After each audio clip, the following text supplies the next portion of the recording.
कुंदनवाड़ी नाम का एक गांव था। बहुत बड़ा था, इसीलिए उस गांव में लोगों की संख्या भी बहुत ज्यादा थी। चारों तरफ लोगों की भीड़ भाड़ सी लगी रहती थी। बस उस गांव के आदमियों की एक बात बहुत खराब थी कि तकरीबन सभी के सभी आदमियों को शराब पीने की लत थी। सुबह होते ही बस सबने मिलकर एकजुट बनाया और एक पेड़ के नीचे जाकर बैठ जाते शराब पीने। एक दिन जगन सुबह सुबह अपनी पत्नी से लड़ने लगा। उन दोनों की लड़ाई सुन सभी गांव वाले उनके घर के पास इकट्ठा हो जाते हैं। मैं बहुत दुखी हो चुकी हूँ तुम्हारे इस रोज रोज के शराब पीने से, इसलिए अब मैं तुम्हारे साथ इस घर में और नहीं रह सकती। मैं जा रही हूँ अपने मायके, अपने बच्चों को साथ लेकर। हाँ ठीक है ना, जाओ। तुम्हें रोका किसने? और तुम्हें क्या लगता है कि मैं तुम्हारे बिना अकेले नहीं रह पाऊंगा? हाँ, मेरे साथ मेरी हमसफर है ना, बस, और मुझे किसी और चीज की जरूरत नहीं है। जा रही हूँ मैं, अब कभी वापस नहीं आऊंगी। तभी गांव की कुछ औरतें मीना के पास जाती हैं। मीना, ये तुम क्या कर रही हो? क्यों जा रही हो अपने पति को छोड़कर? विद्या बिल्कुल सही बोल रही है। मीना तुम्हारा ही पति नहीं, हम सब के पतियों को शराब पीने की गंदी आदत है। क्या हम सभी भी तुम्हारी तरह घर छोड़कर चली जाएं? अरे थोड़ा ठंडे दिमाग से काम लो और ऐसे इस गांव को छोड़कर मत जाओ। हम सभी तो तुम्हारी कुछ लगती है। क्या तुम हमें छोड़कर ऐसे चली जाओगी? हम सब मिलकर इस समस्या का कुछ हल निकाल लेंगे।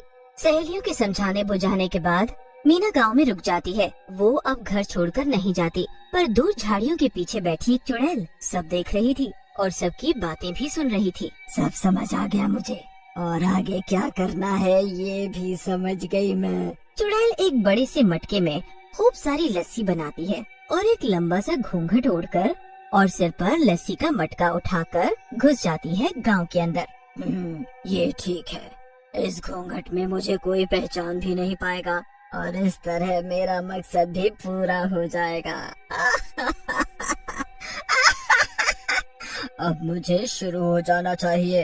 लस्सी ले लो, लस्सी मीठी मीठी ताजी ताजी और ठंडी मलाईदार है मेरी लस्सी। लस्सी ले लो, लस्सी। एक बार मेरे हाथ की बनी लस्सी पियोगे तो बार बार मेरे ही पास आओगे लस्सी पीने। तभी वहाँ खड़ी एक औरत उस लस्सी वाली के ऊपर जोर जोर से हंसने लगती है। तुम्हें पता नहीं कि तुम गलत जगह आ गई हो। इस गांव में तुम्हारी लस्सी कोई नहीं पिएगा। तुम ऐसा क्यों बोल रही हो? गांव गांव जाकर लस्सी बेचना मेरा धंधा है और सभी लोग बड़े खुश होकर मेरी ये लस्सी पीते हैं। फिर यहाँ क्यों नहीं? हाँ? अरे तुम्हें पता नहीं, इस गांव में सभी आदमी तो शराब पीकर दिन रात नशे की हालत में पड़े रहते हैं और मजबूरी में गांव की औरतों को काम पर जाना पड़ता है। इसीलिए तुम्हारी ये लस्सी तो ये शराबी लोग पीना तो दूर की बात, इसे छुएंगे भी नहीं। हाँ। कोई बात नहीं, पर तुम तो यहाँ हो ना, तो तुम ही पी लो मेरी मलाईदार लस्सी। बस एक गिलास 2 रुपए। अच्छा ठीक है, तुम इतना बोल ही रही हो तो पिला दो लस्सी अपनी। चुड़ैल की लस्सी पीते ही ममता के मुंह से वाह निकलता है। आहा, ये तुम्हारी मलाईदार लस्सी तो वाकई बहुत स्वादिष्ट है। मुंह में जाते ही मानो पूरा शरीर ठंडा हो गया और इसे पीते ही कितना तरोताजा लग रहा है। तुमने लस्सी नहीं मानो कोई अमृत पिलाया हो मुझे। अगर तुम्हें मेरी लस्सी इतनी ही स्वाद लगी और अमृत जैसी लगी तो एक गिलास ये अमृत अपने पति को नहीं पिलाओगी? नहीं नहीं, ये काम मैं नहीं कर सकती। अगर मैं ये लस्सी का गिलास अपने पति के सामने लेकर गई तो मेरा पति मुझे बहुत मारेगा और मुझे घर से भी निकाल देगा। फिर मैं कहाँ जाऊंगी? अरे डरना छोड़ो और मेरी बात मानो। अपने पति की शराब की बोतल को खाली करके उसमें ये लस्सी भर दो। मैं तुमसे वादा करती हूँ कि तुम्हारे पति के मुंह में ये लस्सी जाते ही वो शराब पीना छोड़ देगा, क्योंकि उसे मेरी इस लस्सी की आदत हो जाएगी। देख लो। अगर ऐसा करने से मेरा पति शराब पीना छोड़ देगा तो ये काम मैं जरूर करूँगी। लाओ, दो मुझे ये लस्सी। लस्सी देकर चुड़ैल वहाँ से चली जाती है। उसके जाते ही ममता चुपचाप अपने पति रमेश की शराब की बोतल को खाली करके उसमें लस्सी भर देती है। रमेश नशे में धुत पड़ा था और वो शराब के बदले लस्सी की बोतल को अपने मुंह से लगाता है। ये जो भी था वो बहुत ही स्वाद था। ममता, क्या ये मुझे और मिल सकता? ममता ये सब देखकर बहुत हैरान रह जाती है और मन में कुछ सोचती है। उसे तुरंत एक उपाय सूझता है। जो आपने अभी पिया वो लस्सी थी, वो भी मलाई वाली। मैं तुम्हें और लस्सी दे सकती हूँ, पर एक शर्त है, तुम कभी दोबारा शराब नहीं पियोगे, फिर मैं तुम्हें रोज ये मलाई वाली लस्सी पिलाऊंगी। रमेश ममता की बात मान लेता है और घर में रखी सारी शराब की बोतल फोड़ डालता है। अपने पति को सुधरता देख ममता बहुत खुश होती है। अगले दिन गांव में फिर से वही चुड़ैल लस्सी बेचने आती है। लस्सी ले लो, लस्सी, मलाईदार लस्सी, ठंडी ठंडी लस्सी। तभी कुछ गांव के बच्चे चुड़ैल के पास जाते हैं लस्सी पीने। क्या वाकई ये लस्सी मलाई वाली है? मेरी माँ मुझे रोज मलाई वाला दूध पिलाती है, पर मैंने कभी मलाई वाली लस्सी नहीं पी। मैंने पी है, जब भी मैं अपनी नानी के घर जाता हूँ तो मेरी नानी मुझे लस्सी पिलाती है। मुझे बहुत पसंद है ना लस्सी, इसलिए। बच्चों, फिर मेरे हाथ की भी एक बार लस्सी चख लो। ये लो, तुम सबके लिए एक एक ग्लास लस्सी का, और पीकर बताओ कैसी है। सभी बच्चों को लस्सी बहुत पसंद आती है।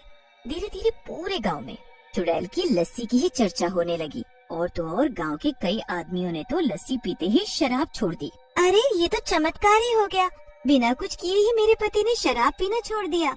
अब तो शराब की बात भी नहीं करते वो। ये चमत्कार सब उस लस्सी का है, उस लस्सी वाली की लस्सी जैसे कोई अमृत हो।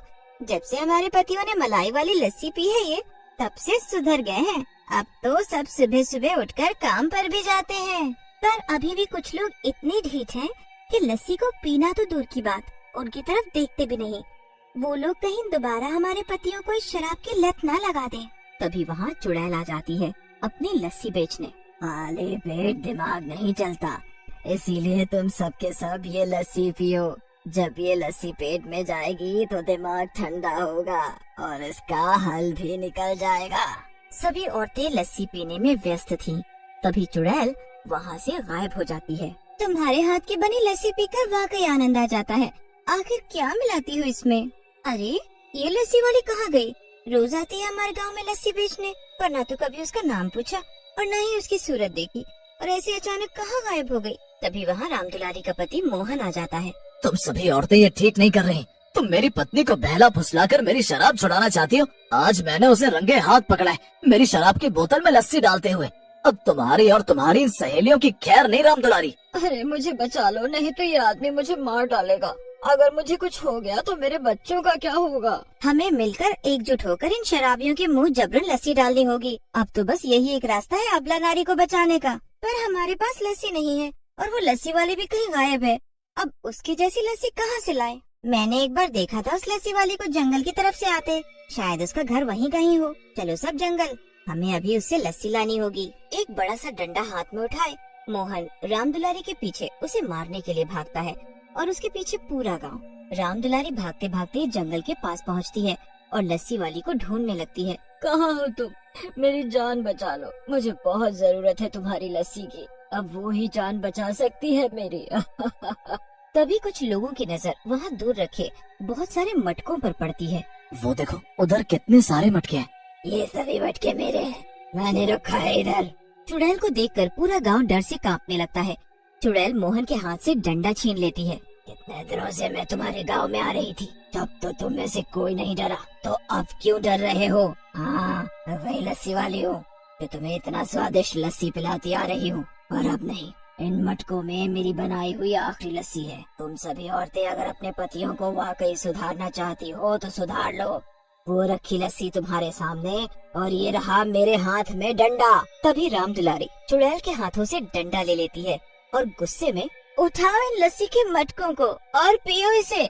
अगर नहीं पिया इसे एक सांस में तो यही डंडा पड़ेगा, और अगर उसके बाद भी बच गए तो वो चुड़ैल नहीं छोड़ेगी तुम्हें। मोहन तो क्या, पूरे गांव के आदमी लस्सी का एक एक मटका उठाते हैं और पी जाते हैं, सारी लस्सी गट गट करके।